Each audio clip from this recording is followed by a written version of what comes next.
El viento aúlla en la montaña de la muerte, Colatsiactl, no un sonido de viento común, sino el quejido metálico de algo muy antiguo y hambriento. Es febrero de 1959. El frío aquí no se mide en grados, sino en cuanta esperanza extrae de tu cuerpo antes de congelar tus huesos. 9 jóvenes, estudiantes universitarios, esquiadores expertos liderados por Igor Dyatlov, desaparecieron en la vasta blancura de la Siberia rusa, en los Urales septentrionales. Eran el epítome de la juventud soviética, ambiciosos, resistentes, casi invencibles. Y luego, el silencio, un silencio que se arrastró hasta que el equipo de búsqueda, el 26 de febrero, tropezó con algo que desafiaba toda lógica de supervivencia humana, algo que todavía hoy, más de 6 décadas después, me causa un escalofrío gélido en la columna que no es del invierno, sino del miedo, primordial. Su campamento era una aberración. La tienda anaranjada,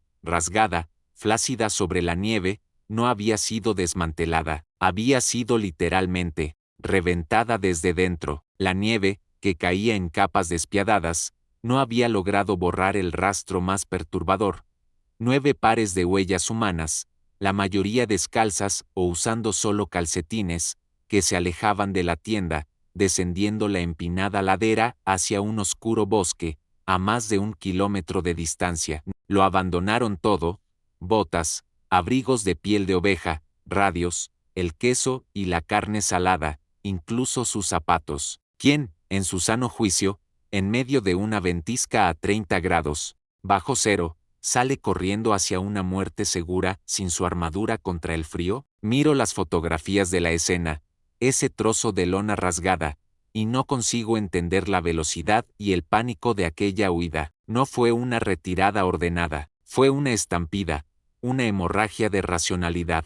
Había una fuerza, súbita y abrumadora, que les obligó a cambiar la precaria seguridad de la lona por el abrazo fatal del viento. Las autoridades inicialmente intentaron barrer esto debajo de la alfombra del sentido común, sugiriendo que quizás un oso, o nativos mansi, los habían atacado, pero no había señales de lucha externa, ni sangre en la tienda. La única sangre estaba en la nieve, en las pisadas, sugiriendo pequeños cortes, heridas de prisa desesperada, quizás por tropezar sobre raíces o piedras ocultas. El pánico tenía una caligrafía propia en aquel desastre. Escribió un mensaje claro: lo que temían estaba dentro de la tienda, o estaba llegando demasiado rápido como para tomar un par de botas. Esta percepción es lo que transforma el caso Dyatlov de un mero accidente de montaña en una parábola de terror existencial. ¿Qué podría ser peor que el frío? ¿Qué podría hacer que 9 personas, entrenadas para la adversidad, eligieran el riesgo de la congelación en lugar de enfrentar al enemigo invisible? La investigación inicial fracasó miserablemente en abordar esta cuestión central, centrándose solo en las consecuencias, los cuerpos e ignorando la causa, la fuerza propulsora de aquel éxodo nocturno. El descenso apresurado, tambaleante, bajo la luz débil de la linterna que fue abandonada en la nieve, apunta a una oscuridad que trasciende el clima, apunta a una intervención que no era natural, o si era natural, era de una naturaleza que rara vez permite testigos. Y este es solo el comienzo de la escalada al absurdo, a medida que profundizamos en los cuerpos que el frío intentó, pero no logró, esconder de la verdad. Y la verdad comenzó a emerger a cerca de 1 kilómetro y medio de la tienda, cerca de la frontera del bosque, donde un macizo cedro se alzaba como un testigo silencioso. Fue allí donde encontraron a los 2 primeros, Yuri Krivonischenko y Yuri Dorosenko. Estaban descalzos, vistiendo solo ropa interior y calcetines, y sus cuerpos presentaban el morado profundo y ceroso de la hipotermia terminal. Pero no era solo el frío lo que contaba la historia. Bajo el cedro, había evidencia de una hoguera patética, una lucha vana por generar calor, con ramas rotas, a alturas que sugerían que uno de los dos, quizás con las manos desnudas, había escalado el cedro hasta 5 metros de altura. Lo que me incomoda, lo que me atormenta, es la posición de los cuerpos. No estaban acurrucados juntos para mantener el calor. Estaban a cierta distancia el uno del otro, con las manos duras y magulladas, como si hubieran intentado pelear o defenderse de algo mientras el fuego moría lentamente. Y el detalle más escalofriante, trozos de carne y piel humana fueron hallados en la boca y manos de Doroshenko, sugiriendo que la desesperación había descendido a niveles caníbales, o que sus labios habían sido rasgados por una tensión nerviosa extrema. Cerca de ellos estaban los cuerpos de Dyatlov, el líder, Zinaida Kolmogorova y Rustem Slobodin. Dyatlov estaba a medio camino de la tienda, como si hubiera desistido de la idea del fuego y estuviera arrastrándose de vuelta hacia la seguridad, hacia las botas. Zinaida tenía un corte profundo en el costado del cuerpo y un moretón feo, pero no fatal. Y Rustem, él tenía una fisura de 17 centímetros en el cráneo. Los peritos rusos, con esa peculiar frialdad burocrática,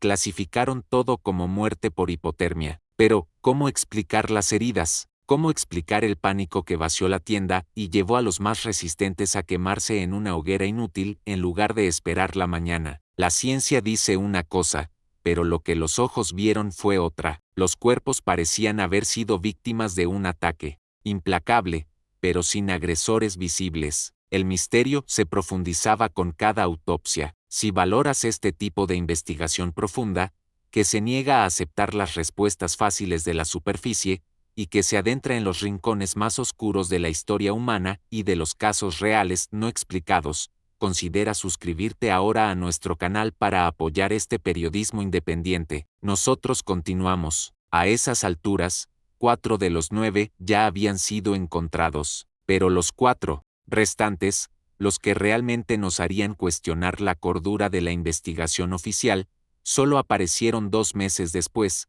en mayo, cuando el deshielo comenzó a revelar la húmeda fosa bajo la nieve, en un profundo barranco. Eran Lyudmila Dubinina, Semyon Solotaryov, Alexander Kolevatov y Nikolai Tiveaux Brignoyes. Sus cuerpos estaban protegidos en una especie de agujero de nieve, parcialmente vestidos con las ropas que habían tomado de los cuerpos ya congelados de Krivonischenko y Doroshenko, una escena de horror práctico donde la vida se alimentaba de la muerte en un último acto de supervivencia desesperada, pero el estado de estos 4 era incomparablemente peor. Nikolai tenía un traumatismo craneoencefálico masivo. Lyudmila y Semyon tenían las lesiones más brutales, costillas rotas, fracturas extensas, como si hubieran sido aplastados por una fuerza de alta energía. El médico forense, Boris Vozrozheny, describió las heridas como equivalentes a un accidente automovilístico, un golpe que no podría haber sido causado por otro humano, y no había heridas externas. El trauma era interno, puro, como si la presión se hubiera ejercido desde dentro. Esto no es hipotermia, es aniquilación controlada, y lo más chocante de todo, Lyudmila Dubinina estaba sin ojos y sin lengua, y Semyon Solotaryov, sin ojos y parte del rostro. Este detalle, específico, quirúrgico en su brutalidad, transformó el misterio en una pesadilla absoluta. Las cuencas vacías y la lengua cortada del Lyudmila no eran obra de un depredador, pues no había rastros de sangre fresca en el lugar del hallazgo. Parecía haber sido descomposición post-mortem, pero acelerada y enfocada. O peor, manipulación. El pánico visceral que los impelió a cortar la tienda se había transformado, en el aislamiento del barranco, en un horror físico que traspasaba lo natural. La ausencia de los ojos, en particular, en un ambiente de intensa ventisca, sugiere que las órbitas pudieron haberse llenado con nieve o suciedad poco después de la muerte, impidiendo la observación inmediata, pero la naturaleza de las fracturas internas, la fuerza inexplicable, la ausencia de rastros de lucha en los alrededores, todo apuntaba a un evento catastrófico que era imposible de conciliar con la conclusión oficial de fuerza natural irresistible. Yo pregunto, ¿qué fuerza natural rompe 8 costillas a ambos lados de un cuerpo sin dejar moretones en la piel? Esto es la firma de una presión inmensa, quizás una onda expansiva, y fue esa idea, la de la onda de choque, la que abrió la caja de Pandora de las teorías militares. La zona era conocida por pruebas de misiles soviéticos en la época. Pudo haber estallado un misil extraviado en el aire, creando una onda de infrasonido capaz de inducir un terror insoportable y trauma interno fatal. Se sabe que el infrasonido causa náuseas, confusión mental y un miedo abrumador, el pánico de muerte. Eso explicaría la estampida irracional de la tienda, explicaría el sentimiento de amenaza inminente que les hizo abandonarlo todo, pero no explicaría la mutilación específica o la radiación. Sí, la radiación. Análisis posteriores en las ropas de algunos de los cuerpos, específicamente en las prendas de Solotaryov y Kolevatov, revelaron altos niveles de contaminación radiactiva a partículas alfa y beta. ¿De dónde provino la radiación? Las teorías se desdoblaron en un torbellino caótico, encuentros con alienígenas, los orbes de luz nocturnos reportados en el área, experimentos militares secretos, o incluso el ataque de una criatura desconocida, quizás un yeti local, aunque esta teoría se desmorona bajo el peso de la ausencia de huellas no humanas. Lo que queda es el dilema de los investigadores que cerraron el caso en mayo de 1959. Crearon una narrativa que era, al mismo tiempo, vaga y definitiva. Los esquiadores murieron debido a una fuerza natural irresistible, y el expediente fue sellado y enviado al archivo secreto. Ese gesto de archivado, esa prisa por concluir lo imposible, es la parte más condenatoria del caso. ¿Por qué el miedo de las autoridades? ¿Por qué la necesidad de silenciar la investigación, si solo se trataba de una simple avalancha o hipotermia? ¿Qué estaba intentando ocultar Rusia en el hielo de la montaña de la muerte? Esa sospecha, ese olor a mentira de Estado, es lo que convierte el caso Dyatlov en un fantasma eterno en el paisaje de la verdad. El peso de la montaña, al final, recayó sobre la explicación más simple irónicamente, la menos satisfactoria, el Slav Avalanche o la avalancha de placa. La idea de que una capa de nieve comprimida se soltó lentamente mientras dormían, creando una presión masiva sobre la tienda, rompió las costillas de algunos y forzó a los 9 a huir. Habrían corrido aterrorizados, desorientados por la oscuridad y el ruido del colapso, solo para morir de hipotermia en el barranco. Esta teoría, reforzada por recientes reaperturas rusas del caso y apoyada por sofisticadas simulaciones de modelado suizo, intenta proporcionar un final limpio y natural para el horror. Pero incluso el final limpio tiene agujeros feos, como los ojos perdidos y la lengua ausente. La avalancha explica las fracturas internas, la presión de la nieve, explica la prisa por salir de la tienda, el miedo a ser enterrados vivos, e incluso explica la desorientación, pero falla en explicar la radiación en la ropa de 2 de ellos. Falla en explicar por qué los cuerpos del Lyudmila y Semyon estaban vestidos con las ropas tomadas de los recién muertos, en un acto calculado de supervivencia que contradice la idea de pánico ciego y desorganizado. Había racionalidad dentro de la irracionalidad. Estaban huyendo, pero también se estaban preparando para el frío con lo que podían encontrar. Y esa dualidad del pánico inicial versus la supervivencia calculada en el barranco es lo que destruye cualquier teoría singular. Dyatlov y sus amigos no murieron solo de frío, murieron de miedo, murieron luchando contra algo que no podían nombrar o tocar,